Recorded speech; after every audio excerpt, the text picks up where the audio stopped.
இன்னைக்கு நம்ம ஊசி மாட்டுறது எப்படின்னு பார்க்கலாம்.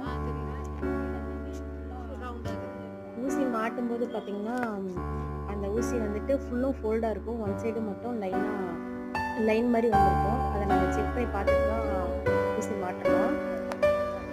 ஊசி வந்துட்டு மாட்டும்போது பார்த்தீங்கன்னா, இப்போ நம்ம மிஷினில் உட்காந்து தைக்கிறோம் அப்படின்னா, நம்மளுக்கு வந்துட்டு சைடில் தான் ஹோல் வர மாதிரி மாட்டணும்.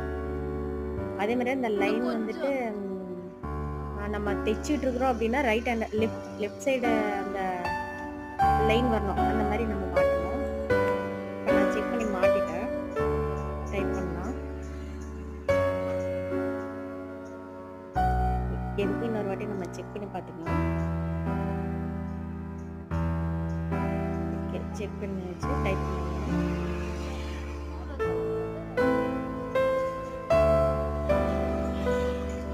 ஃபுல்லாக டைட் பண்ணியாச்சு.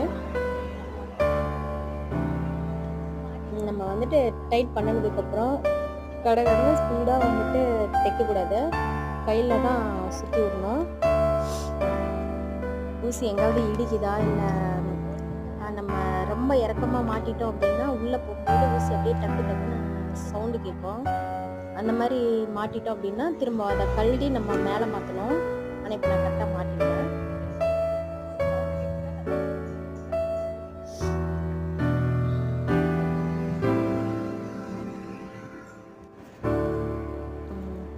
பாருங்கள், அந்த நீடில் மாட்டினதுக்கப்புறம் அந்த ஹோலுக்குள்ளே கரெக்டாக உள்ளே போயிட்டு வர மாதிரி இருக்கணும். சைடில் இடிச்சிது அப்படின்னா அப்படியே நீங்கள் தைக்க பார்த்தீங்கன்னா துணியெல்லாம் வந்துட்டு சுருங்கிட்டு வரும். இழுத்துக்கிட்டு வர நூலெல்லாம் இழுக்கும்.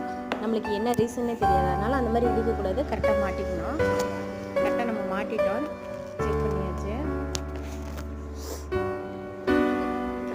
இப்போ வந்து நம்ம நூல் மாட்டி தைச்சு பார்க்கலாம்.